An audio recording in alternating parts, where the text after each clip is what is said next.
Hey y'all, in this video, I will be covering 7 things that you want to consider before you add AI progress notes to your private practice.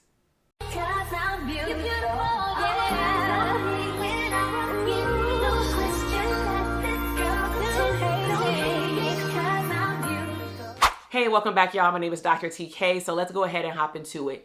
Number 1 is you want to consider data privacy. What that boils down to is the platform HIPAA compliant? And also, where will the information from the client's session be stored, right? So I want you to imagine your ideal clients, because anytime that you add tools to, of course, enhance your progress note writing, maybe time efficiency, you do want to take in consideration the type of clientele that you see, because your clients may also start asking questions and you want to take in consideration maybe their history. For example, if you work with more of a marginalized population, these individuals already may have had some stereotypes, a little bit of paranoia in terms of why or when it was okay to seek treatment. So now when we add in tools like an AI progress note platform that will record the session in order to write the note, that is something that you will eventually have to clearly talk to your client about if you choose to move forward and use the tool so that you can write your progress notes at the end using the platform. Number 2 is you do want to know where the information goes after the session, all right? So what I'm going to do is intertwine a opportunity that I had came across, or I guess they came across me on the internet about 4 to 5 months ago. And I had more questions than they had answers regarding me being an ambassador to use their AI platform to share with my community of therapists that I coach in my mentorship programs. And so when I had asked them, where does the information go? Their first response was, oh, it goes to a cloud. Now, I don't think that they said the word cloud, but that's pretty much what they described, is that you would turn on this recorder with consent, of course, from your client. And then so that you don't have to take as many notes, it is recording your whole session, right? So then my question was, okay, just like a camera, it goes to an SD card. Just like our iPhone, it goes to a cloud, right? So if this information goes to a cloud, where does the cloud go? And I didn't feel unapologetic or apologetic about asking all these questions, because I was trying to put myself into my client's shoes to think about what some of them may actually ask me at some point in time. And the person said, oh, they are deleted. So then that led to the next question, which is, well, how long does it take to get deleted? And does someone delete it, or does the system delete it? In essence, I wanted to see all of this information written down in more of like a terms and conditions, data privacy protection, and then also a HIPAA breakdown. So you do want to look at the website of the platform or talk to a representative and specifically ask them, where is the information stored?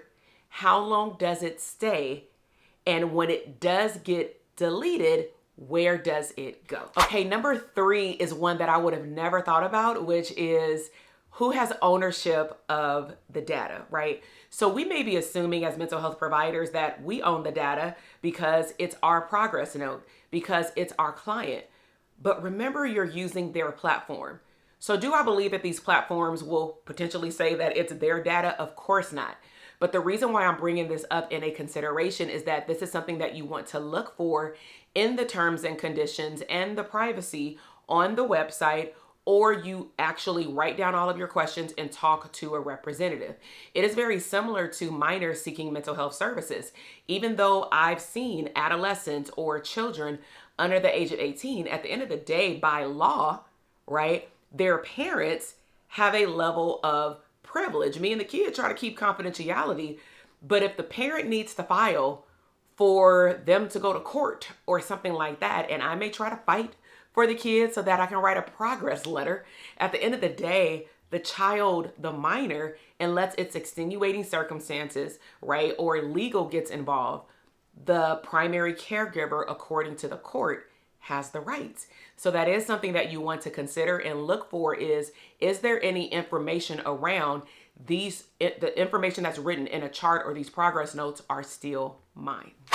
Number 4 is making sure that the progress note that's written is accurate, right?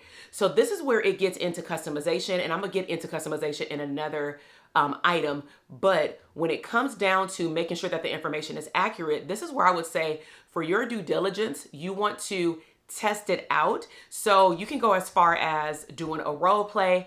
I would suggest call one of your therapist friends.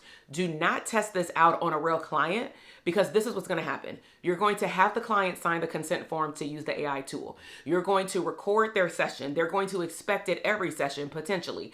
And then if you don't like the tool, then you're going to change to another one. Then they have to sign another consent form for that platform. So instead of you hopping back and forth, why don't you get with a friend just so that the AI tool can recognize two different voices? Because based on my conversation with this person, it will pick up the therapist's voice versus the client's voice, right?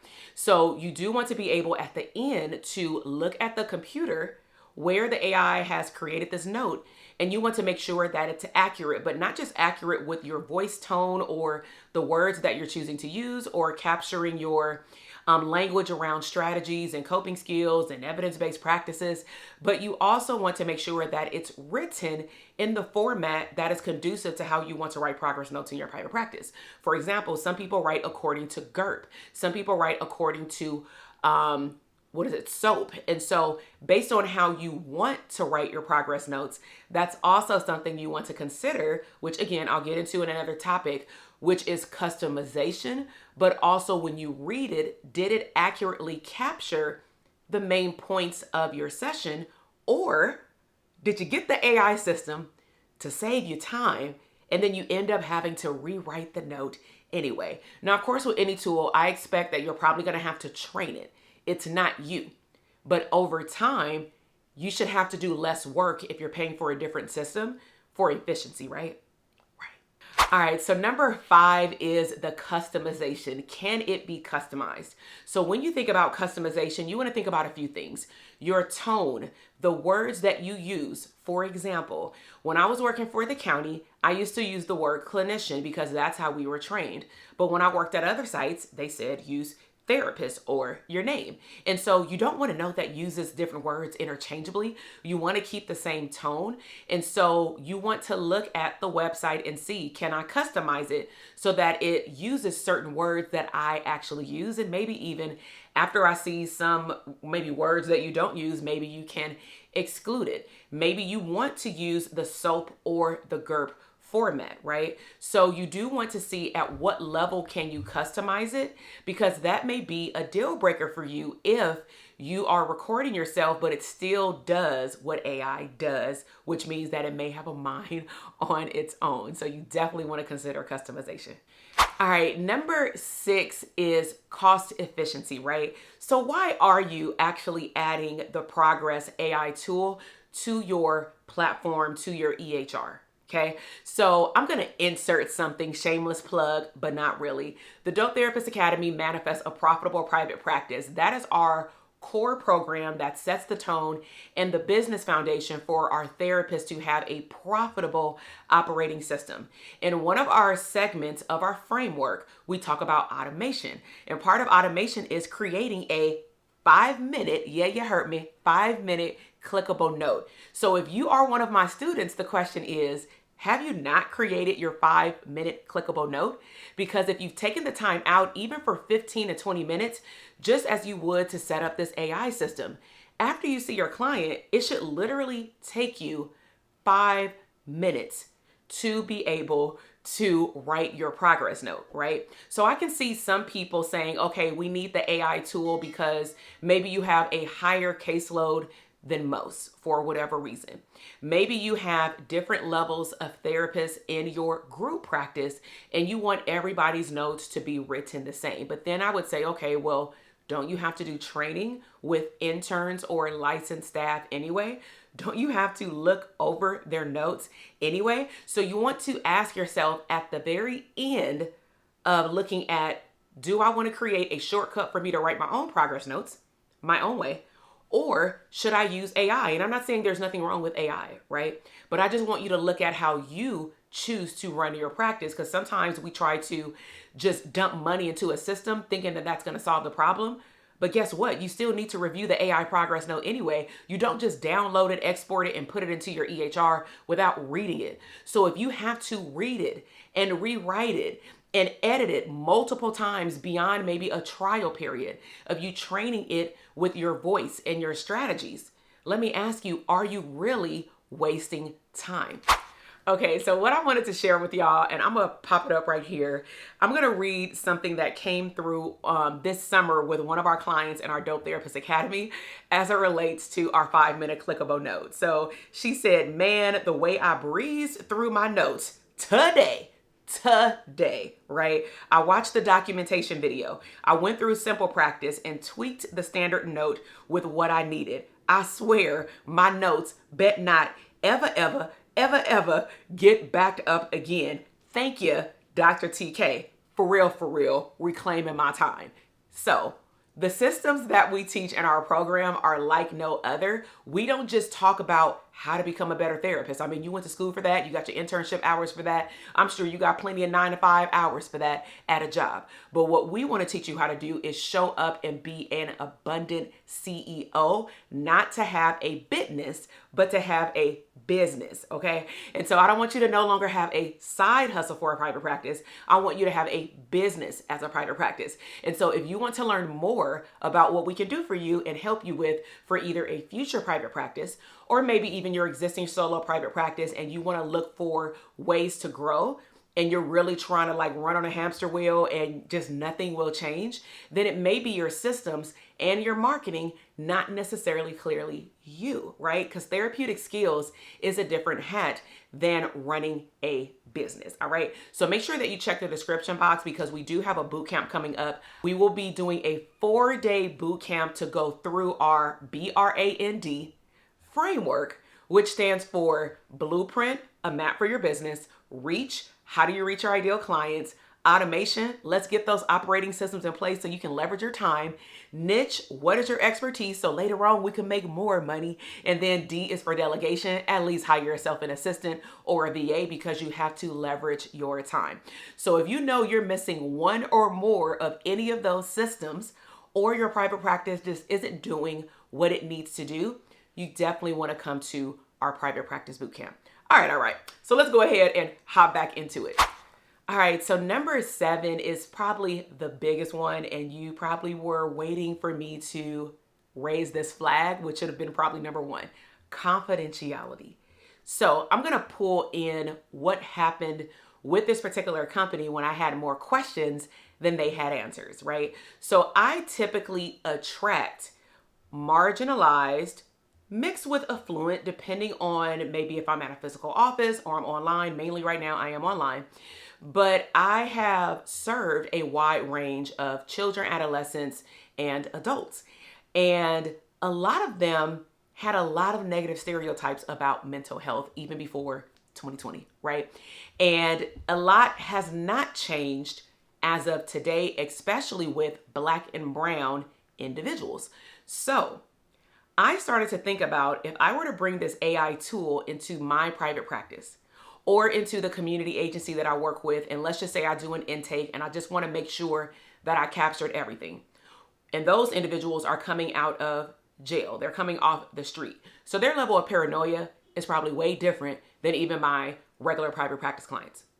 So I thought about what kind of questions would they ask me? And a lot of it would be around, where does my information go? Who else is listening to it? How do I know this just won't go between me, you, and that recorder? And so I started to ask this representative these questions, and of course, a very professional tone. And what I end up getting is more of, let me go check on that for you. And my thing was, if you sought me out on social media and then you emailed me and my team, and we had a talk, a conversation about we get together and collaborate for services, I will not vet a system into my coaching business with my clients that I have not vetted and used myself. And they said, we can give you your own database for, little to no cost. And I said, okay, that's fine. However, if you cannot find out where this information goes, who else may see it, how long does the cloud keep the information? How do I know the information is truly deleted?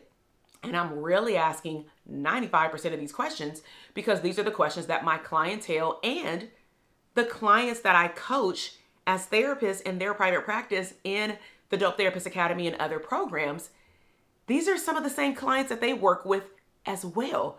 So they're going to have the same questions. And I want at least the clinicians that I coach to be equipped to be able to answer these questions for their clients. And her response to about 4 to 5 questions was, I need to go double check on that. And so I'm thinking you should have did your homework on me and also who I serve.